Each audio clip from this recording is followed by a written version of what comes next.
오늘 사사기 5장 13절부터 24절도 계속된 드보라와 바락의 노래입니다. 전쟁에서 승리한 후에 하나님께 드리는 감사의 찬양입니다. 그런데 여러분, 이 노래 속에 하나님을 향한 찬양만 있지 않았습니다. 2절에 보면은 찬양을 시작하면서 이스라엘의 영솔자들이 영솔하였고 백성이 즐거이 헌신하였으니 여호와를 찬송하라 그랬습니다. 이스라엘의 지도자들이 앞장을 섰고 백성들이 즐겁게 헌신했다는 것입니다. 그래서 승리할 수 있었다는 것입니다. 9절에도요. 드보라가 기꺼이 사사의 직분을 감당한 것이 함께한 지도자들이 백성 중에서 기꺼이 헌신했기 때문이라고요. 내 마음이 이스라엘의 방백들을 사모함은 그들이 백성 중에서 즐거이 헌신하였음이니 여호와를 찬송하라 그랬습니다. 물론 여러분 어제 말씀드린 것처럼 이 모든 것이 하나님의 은혜이기 때문에 하나님을 찬양하라라고 했지만 드보라는 계속해서 백성들의 헌신을 이야기합니다. 14절 말씀을 쉬운 성경으로 보면 이렇습니다. 수많은 백성이 싸움에 참여했는데 아말렉 산지에 에브라임에서 왔다네. 베냐민도 너를 따르는 자 중에 있었다네. 서쪽 므낫세의 마길 집안에서도 지휘관들이 내려왔다네. 수불론에서도 장교 지봉을 든 자들이 내려왔다네. 그랬고요. 이어지는 15절에서도 이사갈의 방백들도 드보라와 함께 했다라고 고백을 합니다. 여러분, 지금 드보라는 하나님의 말씀을 받아 전하는 그 선지자로서 또 백성들을 이끌어서 강력한 이방 왕과의 싸움을 이끄는 사사로서 이 싸움에 함께 동참한 각 지파의 지도자들과 백성들이 고마운 것입니다. 비록 자기들은 무기도 배면하지 못하고 적들은 철병거가 고백대라고 했는데 그래도 이 영적 지도자 사사가 하나님께서 적들을 우리 손에 붙이셨다. 일어나서 동참하라 라고 선포했을 때 백성들이 헌신하며 순종했기 때문에 승리했다고 고백하는 것입니다. 여러분, 우리가 고백하는 신앙 고백 중에 오직 은혜라는 고백이 있습니다. 다 하나님의 은혜라는 고백이죠. 여러분, 이 고백은 종교개혁의 모토 가운데 하나인데요. 유대인들이 십자가 복음에 율법과 할례를 다하려고 했던 것처럼 가톨릭에서도 공로 사상을 통해서 교인들을 통제하고 면죄부를 파는 등 타락을 했습니다. 이것을 바로잡기 위해서 종교개혁자들이 오직 은혜라고 외쳤습니다. 우리가 구원받기 위해서 우리의 행위를 다할 것 없다. 오직 믿음이고 오직 은혜다. 그런 의미죠. 그런데 여러분, 우리가 이것을 오해하면은 우리는 아무것도 하지 않아도 된다. 아무것도 할 필요가 없다. 이렇게 생각할 수가 있습니다. 그러나 그것은 잘못 생각한 것입니다. 하나님께서 구원하시고 하나님께서 역사하시고 하나님께서 승리하게 하시지만은 하나님께서는 그 일을 하나님의 사람들을 통해서 하십니다.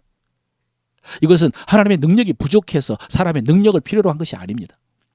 오히려 하나님의 역사에 하나님의 사람들을 동참시켜 주신 것입니다. 그래서 영광을 주시고 상급을 주시기 위해서 하나님의 백성들을 참여시켜 주신 것입니다. 그래서 오늘 드보라가 이렇게 동참하고 헌신한 지도자들을 칭찬하고 축복하고 있는 것입니다. 그런데 여러분, 오늘 드보라의 노래 속에 보면은 모든 이스라엘 지파가 이 싸움에 동참한 것은 아니었습니다. 드보라가 오늘 노래에서 이 싸움에 헌신한 지파들만 언급한 것은 또 아닙니다. 15절에 보면요. 이사갈의 방백들이 드보라와 함께하니 이사갈과 같이 바락도 그의 뒤를 따라 골짜기로 달려 내려가니 루벤 시냇가에서 큰 결심이 있었도다 그랬습니다. 이사갈 지파의 방백들과 백성들이 드보라와 함께하고 바락과 함께 뒤를 따라 달려갔습니다. 대견하죠. 그런데 루벤은 시냇가에서 큰 결심이 있었다라고 했습니다. 여러분, 큰 결심이 있었다. 이 말씀은 사실 번역이 잘못됐습니다. 언뜻 보면은 큰 결심을 하고 싸움에 참여했다 그런 뜻 같은데 반대입니다. 결심이라는 의미의 헤케르라는 단어는 조사하고 탐구하고 회의하답니다. 그래서 공동 번역은요 이렇게 번역을 했습니다. 루벤은 시냇가에 모여서 끝도 없이 토론을 벌이는구나 그랬습니다. 그래서 16절에 보면은 네가 양의 우리 가운데 앉아서 피리 부는 소리를 들으면 어찌미냐고 책망을 받습니다. 루벤 지파는 자기들의 양 우리만 지키면서 논쟁만 하고 있었던 것입니다. 드보라가 찬양 가운데 이것을 지적하고 있습니다. 루벤 지파만 이렇게 불참한 것은 아니었습니다. 또 17절에 보면요. 길르앗은 요단강 저쪽에 거주하며 타는 배의 머무름이 어찌 됨이냐. 아셀은 해변에 앉으며 자기 항만에 거주하도다 그랬습니다. 길르앗 백성들은 요단강 건너편에 머물러 있고 단 지파는 배를 타고 있었고 아셀 지파는 해변가 자기 항만에서 편히 쉬고 있었다는 것입니다. 이런 지파들은 이 싸움에 동참하지 않았다고 드보라가 노래하고 있습니다. 반면에 18절에서요. 스불론 지파는 죽음을 무릅쓰고 목숨을 아끼지 않은 백성이라고. 납달리도 들의 높은 곳에서 그랬다고. 여러분, 이렇게 이번 싸움에 이스라엘 12지파 가운데요. 동참한 자와 동참하지 않은 자들이 있었습니다. 그래서 마지막에 드보라가 이렇게 노래합니다. 여호와의 사자의 말씀에 메로스를 저주하라. 너희가 거듭 그 주민들을 저주할 것은 그들이 와서 여호와를 돕지 아니하며 여호와를 도와 용사를 치지 아니함이니라 하시도다 그랬습니다. 메로스를 저주하라.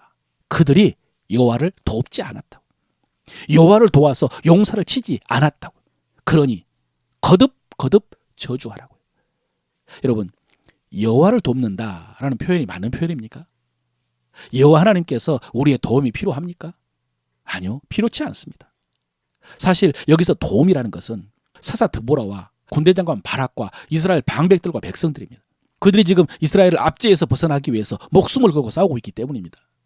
그런데 이 일이 하나님의 뜻이고 하나님이 명령하신 일이기 때문에 하나님을 돕는다고 표현을 한 것입니다. 중요한 것은 그렇게 여호와를 돕지 않는 자들을 저주하는데 거듭 저주하라고 노래합니다. 반면에 지난 시간에 살펴보았죠. 시스라를 재워놓고 관자놀이에 말뚝을 박아 죽였던 그 야엘에 대해서도 이렇게 노래하는데요. 24절입니다. 겐사람 헤벨의 아내 야엘은 다른 여인들보다 복을 받을 것이니 장막에 있는 여인들보다 더욱 복을 받을 것이로다. 이렇게 축복했습니다. 사랑하는 성도 여러분, 오늘 우리도 마찬가지입니다. 지금도 거룩한 싸움은 계속되고 있고요. 하나님께서는 승리를 약속하십니다. 하나님께서 싸우십니다. 그러면서 이 싸움에 참여할 자를 부르십니다. 지금 여러분 어떻게 하고 계십니까? 지금 드보라가 우리를 보고 노래를 부른다면 여러분에 대해서 어떻게 노래할까요? 내 일만 신경 쓰면서 이 거룩한 싸움에 무관심하거나 논쟁만 하지 말고 그 하나님의 부르심이 은혜요 영광인 줄 알고요. 이 거룩한 싸움에 참여하시길 바랍니다. 그래서 이 하나님의 찬송 속에 여러분이 주인공처럼 등장하고 이 영광이 여러분의 영광이 되시기를 바랍니다. 오늘 말씀을 통해서 고백할 우리 믿음의 고백입니다. 나는 오늘도 감사와 찬양으로 하나님께 영광을 돌립니다. 나는 오늘도 감사와 찬양으로 하나님께 영광을 돌립니다. 나는 지체들의 믿음과 헌신을 기억하며 하나님께 감사하고 축복할 것입니다. 나는 지체들의 믿음과 헌신을 기억하며 하나님께 감사하고 축복할 것입니다. 나는 믿음의 선한 싸움에서 방관자가 되지 않을 것입니다. 나는 믿음의 선한 싸움에서 방관자가 되지 않을 것입니다. 하나님께서는 순종하는 자를 통하여 하나님의 역사를 이루시고 그 영광에 참여시켜 주십니다. 하나님께서는 순종하는 자를 통하여 하나님의 역사를 이루시고 그 영광에 참여시켜 주십니다. 아멘.